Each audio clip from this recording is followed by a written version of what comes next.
the absence of the mayor, I will call the work session for Monday, January 28th to order and ask Al to do a roll call before we find a mayor pro tem. Benson. Here. Sarda. Here. Gross. Here. Ibaum. Here. Minor. Here. Mosier. Here. City Manager Leon. Here. City Attorney Detmer. Here. In the absence of the mayor, I would ask for a nomination for someone to serve as pro tem until he arrives. I'll nominate Dave Sarda. Second. There's a motion to nominate Dave Sarda and a second.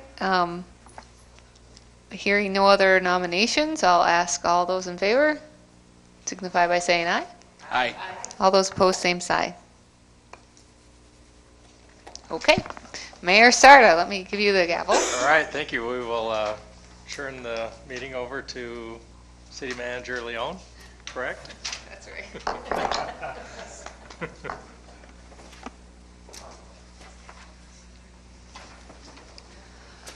Okay, good evening. Before you, you have a number of materials associated with a service called Polco, and you'll remember that earlier on in the winter before Christmas, I sent you an email regarding this online polling service, and so I did include that in your packet as well as along with some other information.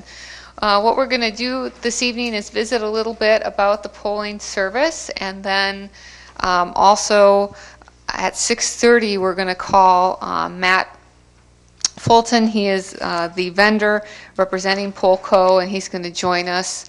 Is it over telephone, Dwayne, or over web?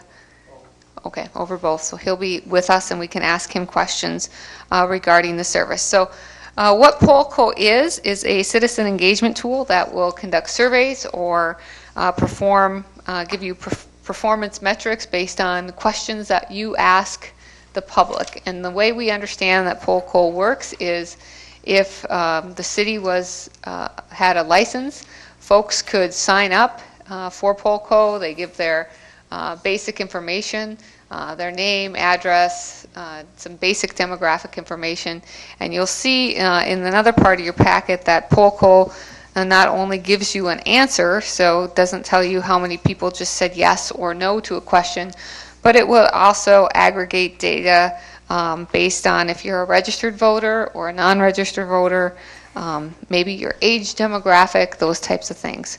So it does drill down a little bit more than just say, for example, other online polls where people say, are you in favor of X? And you click yes or no, and then it gives you a percentile. This would drill down a little bit more to give you a little more data. So this is a relatively new tool. This was something that Mayor Johnson actually discovered during his trip to National League of Cities, and he and Nancy and Andy were impressed with it enough that that Nathan requested that we take a little bit deeper look at it. I have talked to a couple of city managers who are utilizing this service. They are in metropolitan cities, much larger markets. They've been happy with the service so far. It is relatively new. YAPG signed up for Polco. They gave a low introductory rate for the year, so YAPG is currently a member of Polco. They haven't used it yet, but I'm sure as time moves forward they'll utilize that.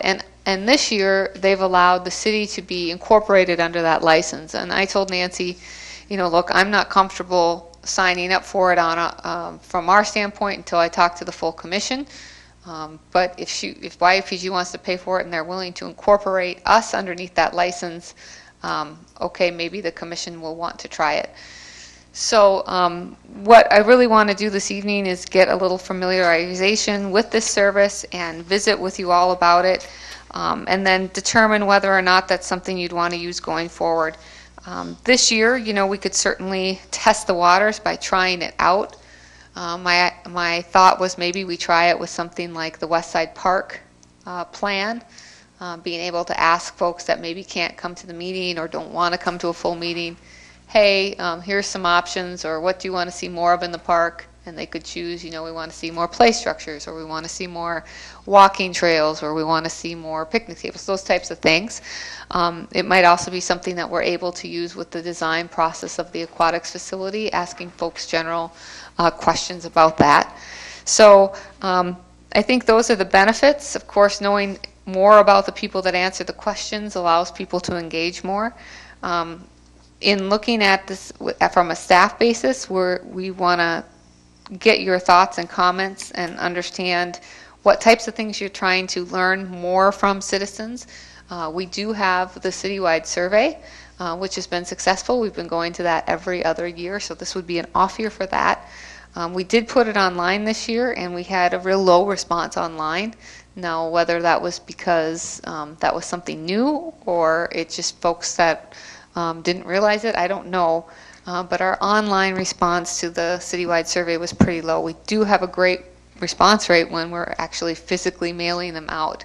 And I'm not sure if that's why, because people feel more invited to respond, or why that would be, but that's the history we have with surveying. We have talked about altering our survey and changing that language to maybe focus on certain areas, certain parts of the year. And we haven't done that so far, but I think moving forward, that's what we talked about. This would allow us a tool to more often ask folks questions.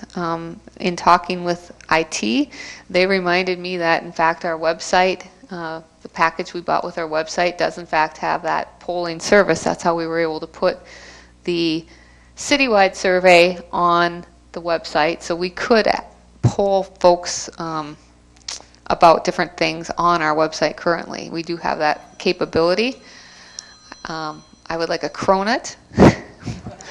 Chief, thank you very much. Fritter, please. I would like a fritter. Appreciate that very much. Haven't had one for a while. They are back, I hear, and open. So we could actually be asking questions now on our website. Also, because our IT people are the type of people they are, they've also discovered that there is a survey tool that's built into Facebook and built into Twitter that we could be using as well if we wanted to. And I'm not sure exactly how those work. Dwayne can explain those further. And we have access to things like Google and SurveyMonkey and all those types of things. I don't know that those drill down on who is responding, but that's something we can talk about as you ask questions. Part of the thing that I would like to understand is what exact license cost would be next year if we were going to have an individual license past this introductory rate. I'd also like to ask, what are we really trying to drive at? If we ask a question and we get an answer, then, are we going to respond according to the information we get back? Or is it just another piece of information to consider? And then if we're asking opinions on some things, where does that stop and start? Polling is good, but if we poll too often, I have a concern that people won't participate as often. So those are all questions that I'd like to visit with you all about, and take the temperature of the commission on the importance of polling and how much you want us to be doing. And if it is this service might work out, we could do it on a trial basis, and we could do some on our websites, see what we like more, all those types of things. So we can visit for a while, and then we'll dial in Mr. Fulton, and he can show us a little more what this tool can do for cities. Any questions or?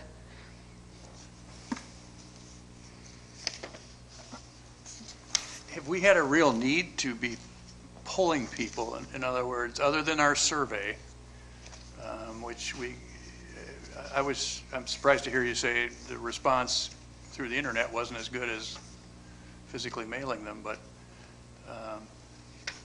do you miss people? Are there people not plugged into the internet? That's a question. I think there probably are people that don't use or aren't as comfortable using an online survey. I don't think those people are going to do something like this because this is web-based, and you would fill out a profile and probably have an app on your phone, and then you'd get an alert that the city's looking for information on, whether or not to, I don't know, do one thing over the other. However, that was our first year of doing the online. We've always had a good response with the physical mail-in survey. A lot of folks tell me that if I need something, I email the city or I call them. So.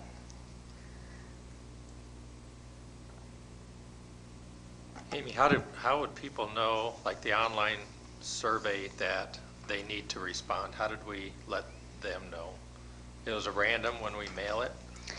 Yeah, so we mail to about a quarter of the households, and they do that with utility bills. So they take a quarter of the town is split up into quarters each year, and then we post it on our Facebook and with the media, and did a web headline to say that our survey was available online. So anyone that was on our website should have seen that they can fill out the citywide survey.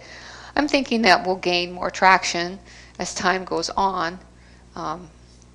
If we start polling our citizens on a regular basis, we'd like more information on, what types of things you'd like to find out, and then where that stops and starts, and how often that needs to occur, and then what we're going to do with the data as well. Are we going to? I think if we collect data, we should make it available to people.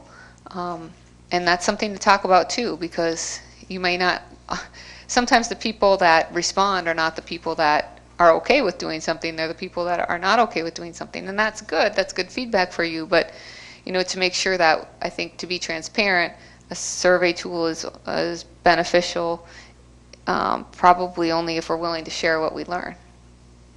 In my opinion, that would be up to you. But they also recommend, when we spoke with these folks on the phone, that if you're collecting information, it's probably better to make that information public, so what people know what they responded to and what the result was. I guess my curiosity, and I know you already mentioned it, would be cost. And then is it really worth it? Because how many surveys would we think we'd want to send out, and then we run the chance of sending too many and then they fall on deaf ears? So yeah, Dwayne ran some numbers with, there's an example in here from Oshkosh, Wisconsin, and based on, that's in the one with the graph charts here. I think if we work that down to our population size, it would have been about 32 responses. Is that correct, Dwayne? So they got 80 or 60 or something like that, but they're quite a bit bigger than us. So, how much data do you need before you know it's a statistically significant, or you feel like it's significant enough responses to validate or negate what you might be thinking? And maybe it's just one more piece of information to add to sort of the collective. It certainly is, and you'll see when it's demonstrated, it's cool, and it's a nicely put together service. We just don't, we just want to make sure that we're thinking about this thoroughly, and if it's something you guys want to use, that we're really going to use it. So we'd want to dedicate the appropriate amount of resources to utilize it. The one thing too, Amy, that when we talked about the results from our online survey, if you kind of carry those numbers through, using Oshkosh, we would get that 30-ish, 30 to 35, maybe 38 respondents. We actually got 75 from our survey. So that may or may not have actually been a good response if that's typical of what they see as a result from their Polco service.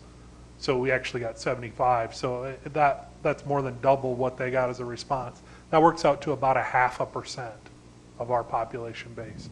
So I don't know how that translates into real numbers, but that would be my concern is whether or not you're getting a sample that's representative of the population, and then even beyond that is statistically significant if it's going to be something you're going to use to help make policy decisions or decisions on a community issue.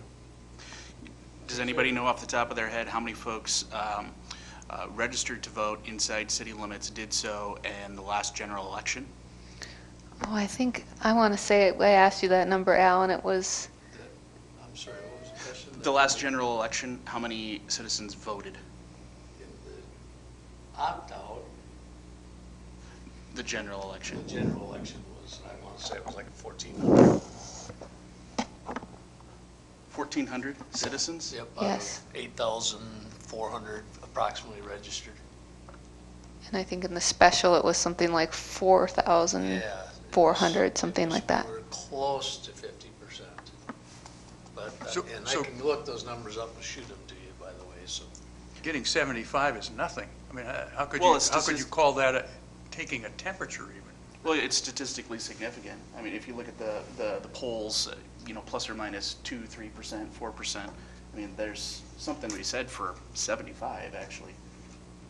It's statistically significant, more so than the percentage that Dwayne quoted, just by, basing that on our population. I don't follow you, Tony. So you're saying it's the 75 out of how many that we got? 1,400. I'm using the general election numbers. So you're saying 75 of the 1,400 that voted, not that registered. Right. My guess would be that the nine of us in talking to people talked to 75 people. Well, and and I just, if that's a number that we can double, that's pretty good actually, compared to like nationwide polling. If we're able to get to 150 people to use the online poll, that's a pretty good representation, in my opinion, and take it for whatever it's worth. What I'd be curious about, though, Dwayne, and I think it's one of the things that the folks at Polco like to talk about, is how they are able to give you a good, a visual way of seeing the folks and where they're from, and giving you a good visual way of understanding who participated. So, if we're relying on you to be our data analyst, and I don't know what we're all collecting with our current online poll on the website, but what kind of data are we able to pull from that? Our website has the ability to have the survey be something, and I'm 90% certain on this anyway, has the ability that they have to be a registered user. And so you could gather the same types of information if you required people to register to participate in the survey, which is the way Polco gathers a lot of their additional information. The geographic information that they gather probably isn't very significant for us, because what they do is they map it by census areas. And for Yankton, we have 4, kind of maybe 5, depending on how you look at it. So that really isn't going to have the same kind of impact that maybe a metropolitan area where you have, 20 or 30 different census tracts that you can, break out into specific regions of the community.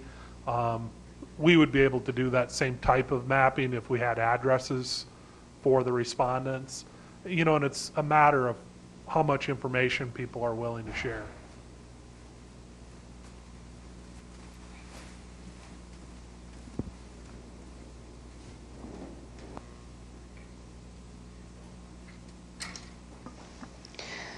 they temporarily nominated Mayor Sarda until you, yes, however we can pass the gavel and back down. We're just talking, we're just visiting a little bit about Polco service, and Matt's going to join us at 6:30. And so not to catch you flat-footed, but maybe you want to visit about your discussion with Polco, since you were one that found the service. Sure. I visited with, trying to think of his name now, Matt, out in Los Angeles, and then had a call with them later with Amy and Nancy, and that it's a way for us to track public interest in whatever subject we might choose. Sounds like quite a few other communities have already started taking advantage of it, so I don't know that I have a real plan yet as to how we could use it, but Andy was certainly interested on the YPG front, and I'm sure Amy's mentioned that they already got a license to use it. My question about the online polling is how do I don't trust online polls as much as I trust, a survey that we might gather, simply because I know people have the ability to game the system, and I see that they advertise that that's not possible, but is it really not possible?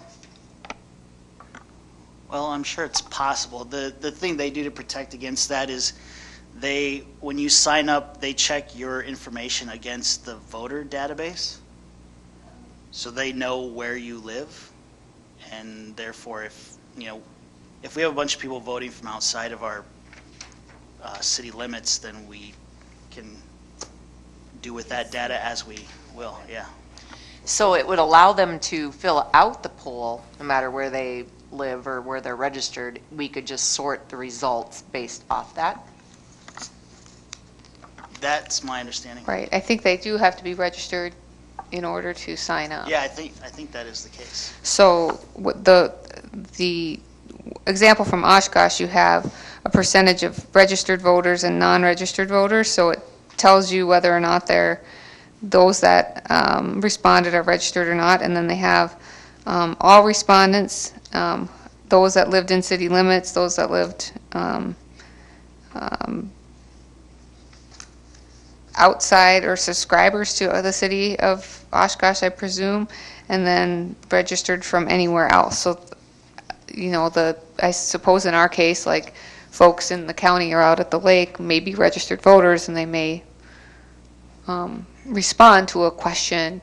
Whether or not you would take that data into consideration would be up to you all. I suppose it would depend upon the question and what you're asking. Voter registration is not exactly accurate either. I mean, people move and forget to change their voter registration. So I lived in the city and then I moved to the lake, and I'm still registered, so I can still vote, but that information is not accurate, if that's what they're using. And I think we're also mindful of, you want to be careful about what you're asking. We don't want to start governing by online poll, so you just want to be careful that, when you get an answer, it's a realistic answer, that your option that you're giving people, so we aren't painted into a corner where it looks like we are disobeying the will of the people. So I just think you have to be strategic about how you use it so it's an effective tool as well. And I'm sure Matt can tell us more about how other cities have used it that way. Amy, what were you saying in regards to YAPG? They're now utilizing this product. Did you say we have the ability to at least try it out through them? Yes, so part of the, introductory offer that Mr. Fulton gave to Yankton was that he would allow us the city of Yankton, to work underneath a shared license with YAPG. And we initially talked about sharing in the cost of that initial license, and I told Nancy, since it's not something the full commission has looked at, until they've looked at it, I just don't feel comfortable sharing in the cost. And so Nancy said, well, we're going to sign up since we have this low introductory rate, and you guys can, utilize it for the year under our rate, and if the commission likes it, you could move forward with your own license, because that is going to only, he's allowing that to let us test it out. We would be responsible for our own license following, and I haven't quite got a clear answer on what the cost of a license going forward would be each additional year. I think he said somewhere in the neighborhood of 3,000 and 4,000 a year. And you're thinking of using this primarily more for possibly community, just trying to figure out what the community wants to see in a West Side Park or in the Meridian District or that kind of item? Well, to be honest, I don't really have a strategy. I would ask you guys to tell me what information more that you're looking for that you're not getting from the public before we jump into it. You know, I don't want to take it to extreme where we're asking, you know, every agenda item, what do you think, to people. But to me, that would be probably the best way to look at it, to ask sort of community questions as opposed to policy questions.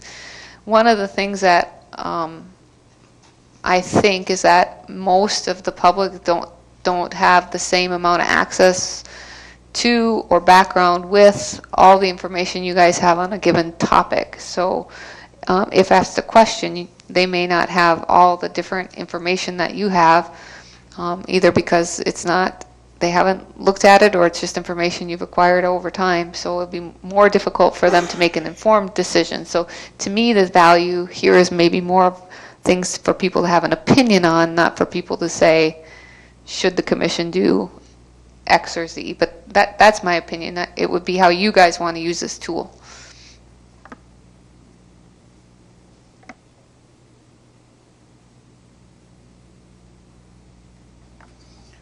How many paper surveys did we get back? Okay, I have that number here somewhere. I want to say it was in the, I want to say about 500, but we'll see who finds it first, Dwayne or I. No, it was about 500. We got about a 50%. We sent out about 1,000 and get about 500 back. We got 472. So close to 500. I think in the past we've gotten as many as 500.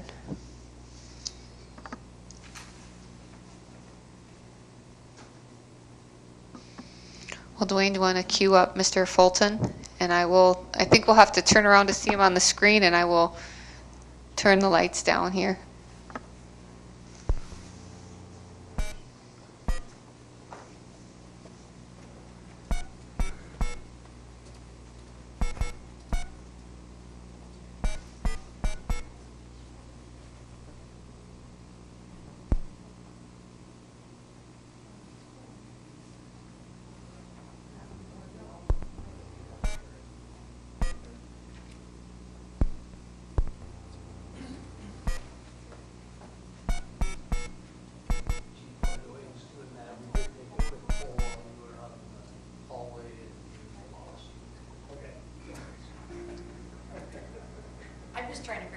Good evening.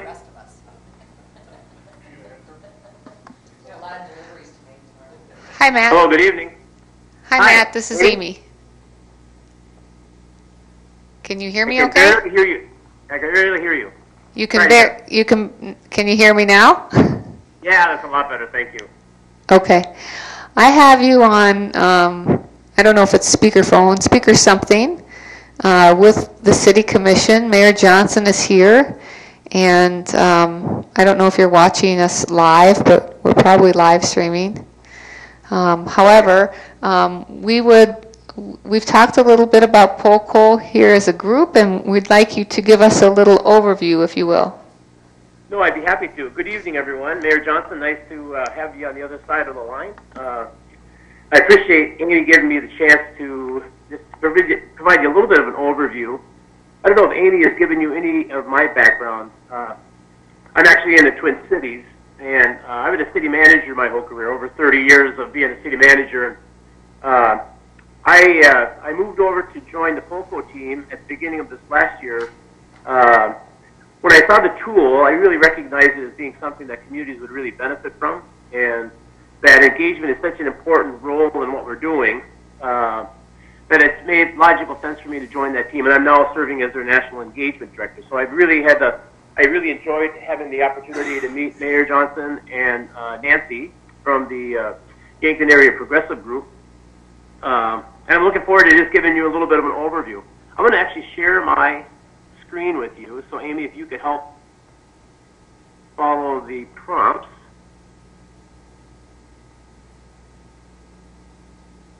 Tell me when you can see the prompts.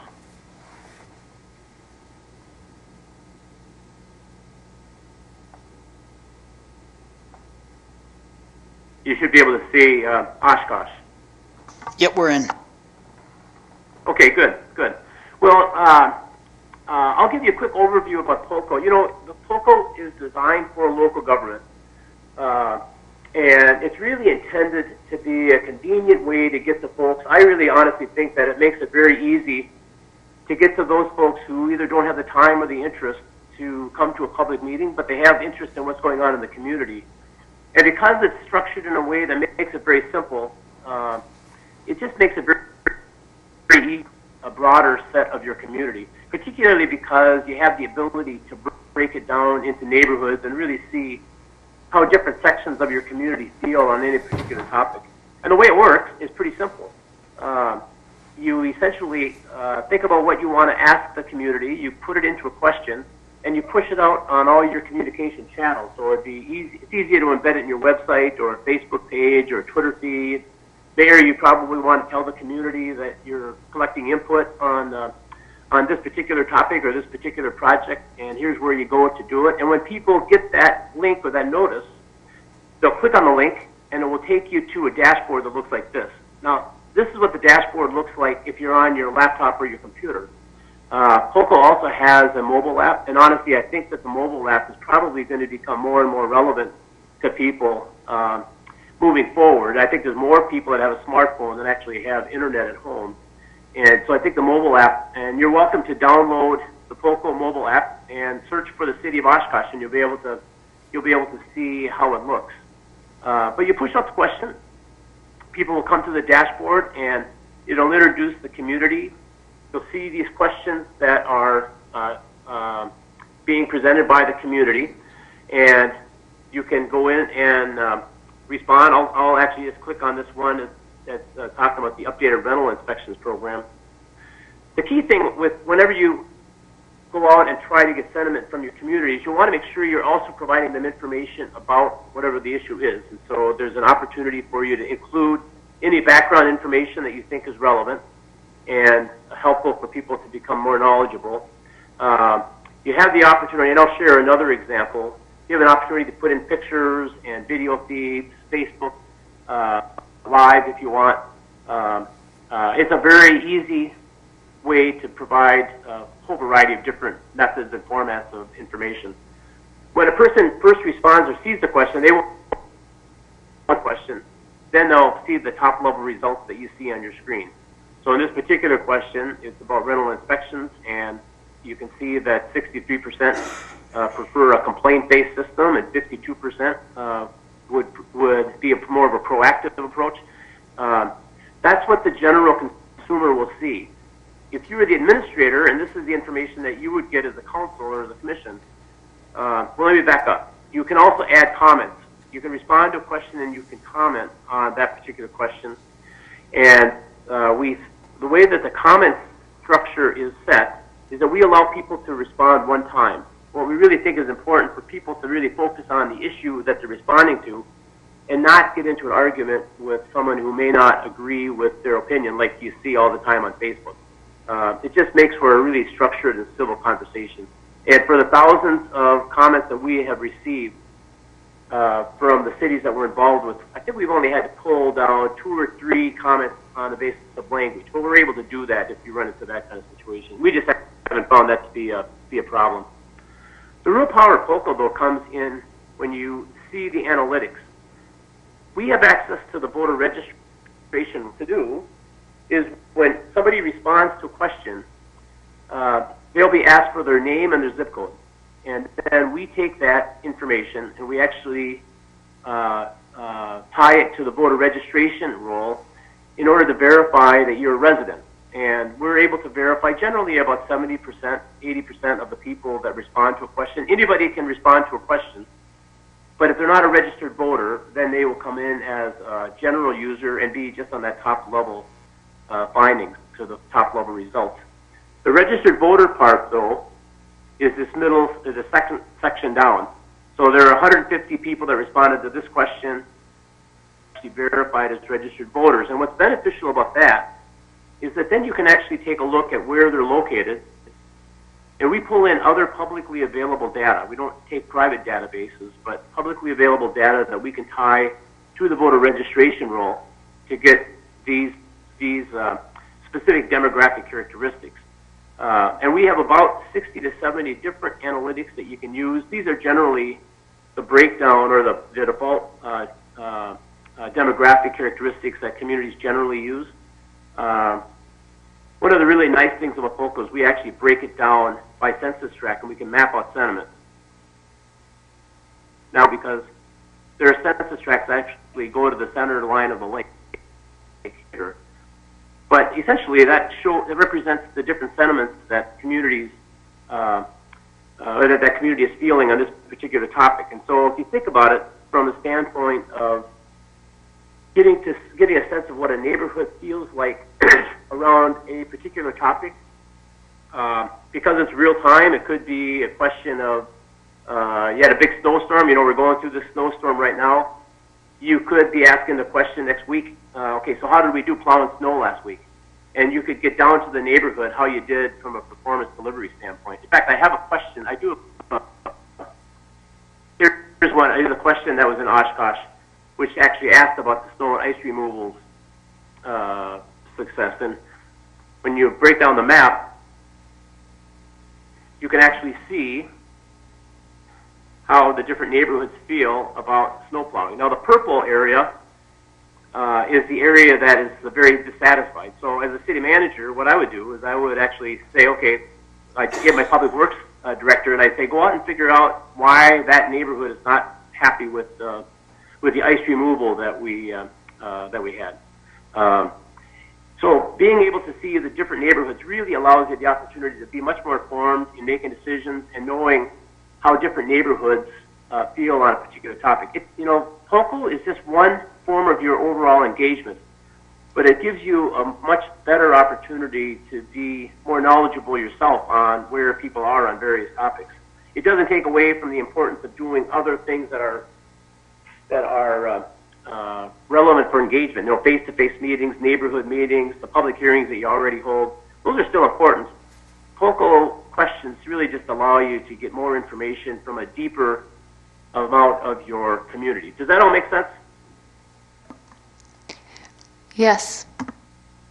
One of the other things that most communities want to know is, are you statistically significant? The two gentlemen that started the company are both economists, and so we have developed what we call the sample size progress indicator. And for a community the size of Oshkosh, you need to have about 280 responses in order to be confident in your results. And because they need about 260. Because they had about 290, you can be confident about the results that you're receiving. It's really something that they call the wisdom of crowd, that once you get to a certain number of comments, getting more people won't necessarily change the responses that you get. What you generally like to do, though, is you like to then go back into your analytics and take a look at, okay, so who's responding to the question? Are there any particular age brackets that you're missing that you want to get to, or maybe or another? Some of the analytics can be homeowners versus rental. You know, depending on what the issue is, you might want to look at it in a different analytical way. But you can see the breakdown from the different geographic areas. One thing I would like to point out on the age ranges is you can see the top two brackets, the 40 to 49 and the 30 to 39. If you're in the age category at the top, that means you responded the most. And if you think about the audiences that you generally don't get out at a public meeting, it's this age bracket, because these are the folks that are either working or taking care of the kids, or they're at a soccer game. This just really kind of validates the benefit that POLCO presents to the community, because you have the opportunity to get to those populations that sometimes never have the opportunity to get out to a public meeting. I I wanted to show you, in the city of Oshkosh, there was a question around a development. And Mayor Johnson, we may have shown you this one before, but this is one of the reasons why I think Nancy's group appreciated the power of this tool. Oshkosh was going through they had a big company that was thinking about moving out of town, and they didn't want to lose the Oshkosh Corp. And so they offered the Oshkosh Corp the golf course to redevelop on. And so the council held a meeting and talked about the issue. They had 70 extra acres after the Oshkosh Corp redeveloped. And they were trying to figure out, and so they had a meeting, and they had a good handful of golfers, probably like 30 golfers, I think, that showed up at the council meeting and said, we really need to have you redevelop the extra area into a golf course, an executive golf course. And we've all been to those meetings where you get a passionate group of folks out that speak very, very high on a topic. But in Oshkosh's case, they actually went out to the community with the POLCO survey and asked the community what they wanted, and actually found out that 72% of the community wanted a community park and not a golf course. And I just want to kind of show you the backdrop of the information that they provided, which I think is very helpful. Here's an example of the mapping that they showed, or they provided. And I also wanted to show you the structure of the comments that they had. People commented on either developing a community park, or people commented on the 9-hole executive golf course. If you do like a comment on the side that you provided input for, you can actually up-like it, and so the most popular comments will actually rise to the top. And so the benefit that you have is that you can see comments that a variety of people like, essentially. These also can be broken down by census tract, so you can filter these out. So if you're focusing in on the neighborhood comments, you'd be able to see which ones are coming out of the northeast part of town and which ones are coming out of the southeast part of town. It just becomes a really cool tool to be able to do that. When you look at the results, what's really interesting on this one is as you look at the age ranges, all age ranges, and in fact, just to kind of point back, the top 2 categories are the 30 to 49-year-old group, but all categories of ages prefer the golf course. The folks that are a little bit older grew up with golf, and so they probably showed more of a tendency towards liking the executive golf course idea. But even in those brackets, you ended up seeing everybody preferring the golf course. So the benefit of that, from a commission standpoint, is it's nice to know that the entire community, from young to old, all prefer an option. Now, that's not to say that you have to go with whatever the community says. I think there are some cases where there are topics or situations that are so complicated that you really need to get into a lot greater detail than you might be able to get out of a survey form. But again, this provides you good information and good sentiment from the resident's perspective on the topic that you're dealing with. When you look at the map, you can see how the community feels. Now, the golf course is actually right in the middle of that red area, and those are probably the folks that would walk over to the golf course and play every day or appreciate that crowd. But the mapping thing, I think, is a really cool element that allows you to just graphically see where the sentiment is on a topic. So POLCO is a great tool for getting sentiment and seeing and understanding where people's feelings are on a topic, and being able to see how a different neighborhood feels, or how neighborhoods feel differently on a topic. I really like the idea of being able to see how the community is providing services in addition to projects and issues, but being able to really tell how people feel on the services that are being delivered allows the staff the opportunity to address any areas of concern. I mean, think about it from a public safety standpoint or a public works standpoint. How do you feel about the condition of your streets in your neighborhood? Do you feel safe in your neighborhood, or do you feel safe? Matt, we don't have Yeah, well, I'm going to give them just a few minutes for questions. We start a regular meeting at 7, so I want to give them the opportunity to ask you some questions. No, the only thing I'll finish up with is there are some performance measure questions that we'll provide and work with Amy to help you develop a performance dashboard. But let me stop there and respond to any questions. Hey Matt, this is Tony.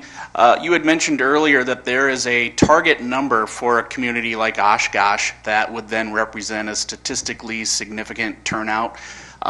With Yankton in mind, are there numbers that we can tell you about our community so we can understand what would be a statistically significant number for us to try and achieve with your type of polling service? Yep, thank you.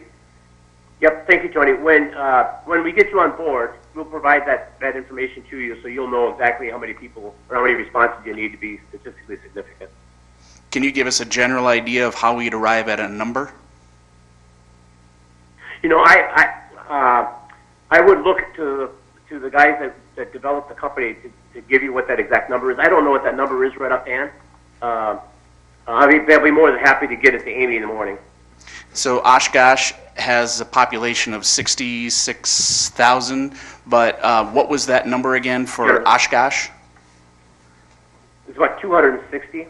Okay, thank you. And I guess my question would be, is that 250 that actually live in the area that would do that, or is that all respondents? Well, there's actually two categories on the sample size screen where there are all respondents on the top, as well as the verifying respondents on the second level down. Yes, I did see that, but I guess when you talk 260, is that total respondents to verify it or actual voters in that district? You know, there were 595 verified respondents that responded to this particular question, and in order to be 268 at 90% confidence level. That's that bottom line that you see on the screen.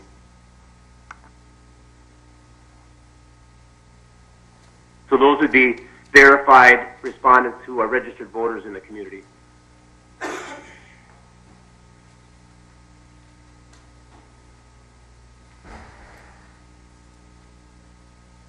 Matt, how many communities are you working with at this point? You know, we have over 70 communities, and I think we're in 23 states. Our relationship with the National League of Cities, we're their exclusive online engagement platform, is really having an impact on our growth, and which is very exciting for us.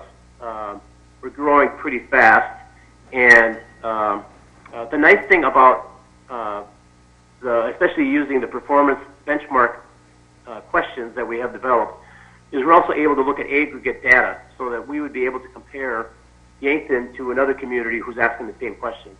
And I think the possibility to compare you asking similar questions.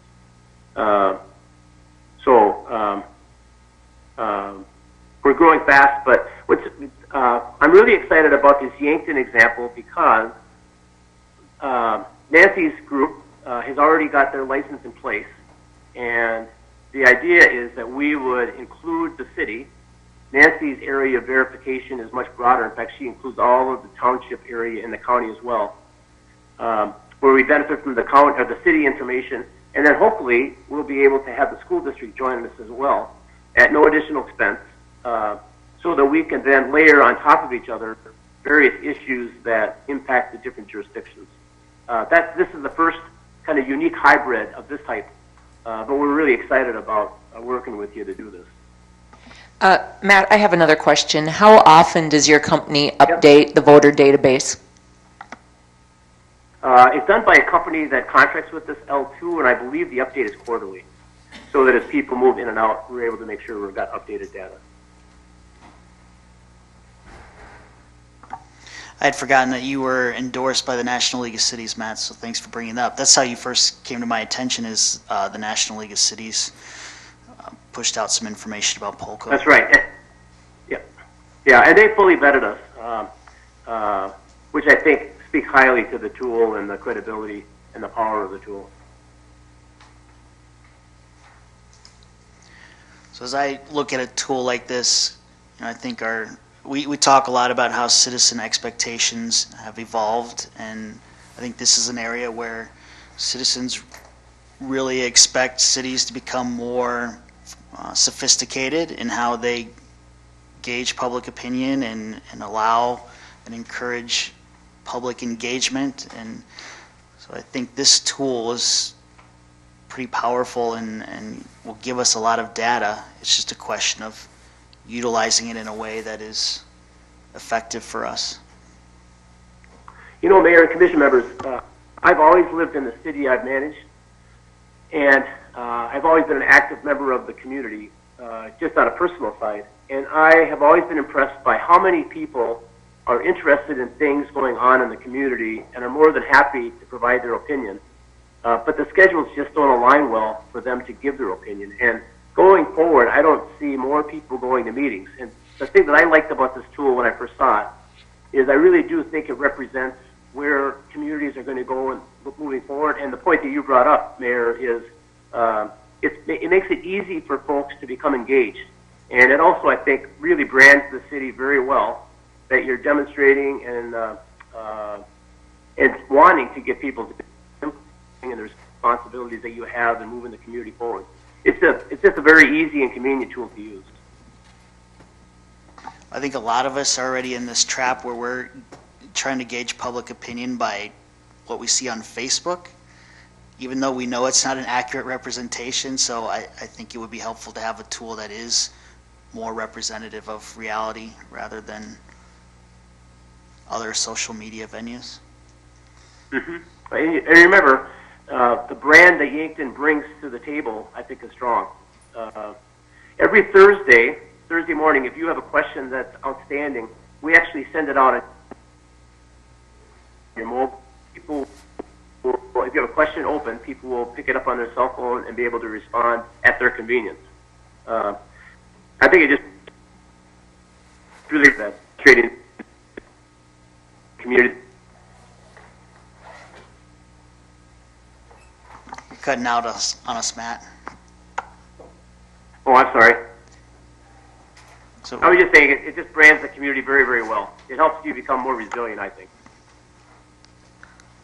Well, thank you, Matt, for joining us tonight. We have to say goodbye so we can move on with the other portion of our meeting, but I will be in communication with you when I get some feedback from the commission on how we're going to proceed. And we know that this year we were able to work under the license that YPG has purchased if it's something that we want to move forward with. So you and I will be in contact in the coming weeks.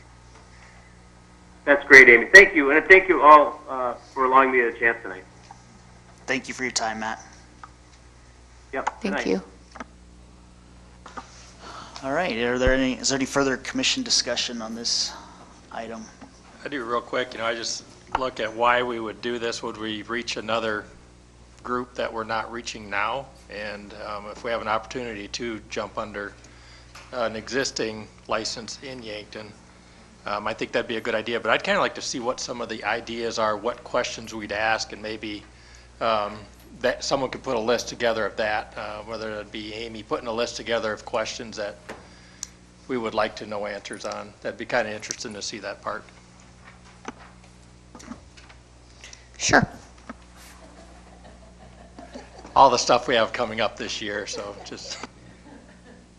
Yeah, I think it's pretty cool that they're allowing us to bundle under YPG and also the school district. It's another way for us to engage with each other and cooperate a little more, which is always a good thing.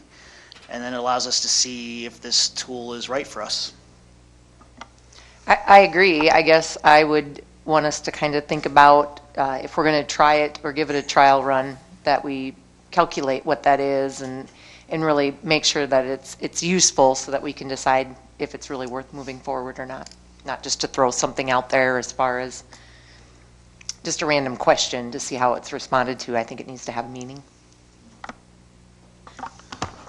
So, Amy, I don't know if you've had time to think about that. If you think there needs to be a committee of a couple commissioners that work with you on that, or if you and staff want to throw stuff out to the whole commission, you just have to let us know what you think is most productive. Whatever you prefer. I think I'd be comfortable putting together, a couple different categories with a couple different questions of things that I would consider. Again, my opinion would be that it's less policy-based and more opinion-based on things people would like to see. And then I can get that to the commission, and then the commission can kick back to me feedback or comment. I know I'm personally interested in seeing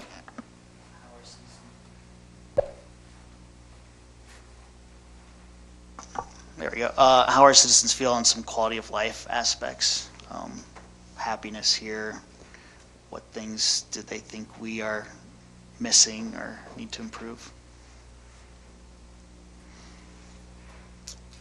Any further commission discussion? All right, can we get a motion to adjourn? We have a motion and a second. All those in favor say aye. Aye. We are adjourned until 7 p.m.